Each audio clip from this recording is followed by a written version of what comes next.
Why do so many of us fall for lies and bad ideas? Because reality is counterintuitive to our limited senses. Let me explain. If you didn't know the Earth is round, you would swear it was flat from simple observation. And if you hadn't been taught that the Earth spins at about 1,000 miles per hour and orbits the Sun at a neck-breaking speed of about 26,000 miles an hour, it would only be logical to assume that the Earth is still and that the Sun orbits the Earth from simply looking around you. And if it weren't for the brilliant scientific minds that discovered the Earth is about 4 billion years old, thanks to carbon dating and other mathematical and scientific principles many of us take for granted, most people wouldn't question the Earth being around 6,000 years old and created in a mere 6 days because it said so in the Bible. So why do some people still blindly believe what the Bible says? Because you'll supposedly burn in hell for all eternity if you don't. Fear goes a very long way, which is why it's better to be feared than loved if you truly want power over others. This is also why so many human beings are vulnerable to misinformation. As it is, the truth about reality itself can be elusive and slippery. Now imagine certain people who know how to selfishly use this to their advantage. And this doesn't just apply to religion and most people's quest for meaning and purpose. This also applies to economics and our need to secure water, food, shelter, education, healthcare, and everything else that makes living as a human being on this planet possible. Which is also why it's easy to think that if only we shared everything, and if everyone worked for the same amount of money, and we all owned the same amount of property, and had the same amount of 2.3 kids per couple who would never get divorced, and there was just one government that made sure everybody had a job, and no one owned more than one house or one car per person, and no one bought an extra dozen eggs at the grocery store or an extra chocolate bar for a dessert, that all our economic problems would somehow be solved. There would be no more poverty, no more violent crime, no more government corruption, because everyone would be exactly the same. Oh, if only.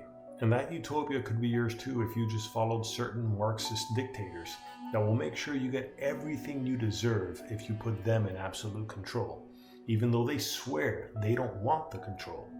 Dictators like Mao Zedong, Fidel Castro, Hugo Chavez, and Robert Mugabe, just to name a few, were never about absolute power and control. Of course not. Power was just a personal cross they were willing to bear for everyone else's benefit because they were such selfless, tireless souls who just wanted what was best for everyone else. Lies like those are how communist dystopias take over societies like a cancer. And following is how a demonstrably false illusion like Christianity gets merged with a predictably ruinous idea like socialism. A reworking of the Lord's Prayer to commemorate the late Venezuelan president Hugo Chavez is causing controversy in Venezuela. The trouble started on Monday when this Socialist Party delegate read the prayer at a party convention. Our Chavez, who art in heaven, land and sea, and in us your delegates, she began.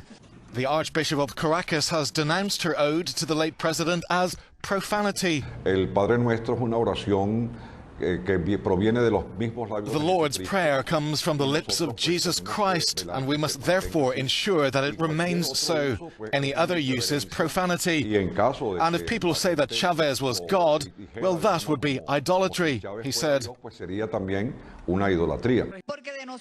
Since his death last year, rosaries adorned with Chavez's face have become commonplace. Viva Chavez! This is how bad things get for societies, when the worst ideas from the left side of the political spectrum merge with the most useless ideas conservatives have to offer. That was a shameless appropriation of the classic prayer, Our Father, where Hugo Chavez has somehow become the spiritual father of Venezuela a few years after his death, where he seems to proudly preside over an ever-worsening humanitarian situation. This is why I must sound like a broken record about the evils of religion, let alone full-on communism, which is being sold as democratic socialism nowadays by congressional representatives like AOC and even presidential candidates like Bernie Sanders. It's a shame more people can't seem to gauge and calibrate the dangers of the extreme left as well as the extreme right. This explains why so many religious people who are blinded by their religion seem to appreciate capitalism when it comes to economics, just as much as many secular liberals who understand the falsehoods of the religions they grew up under are all too ready to embrace socialism because they fail to understand basic economics and history.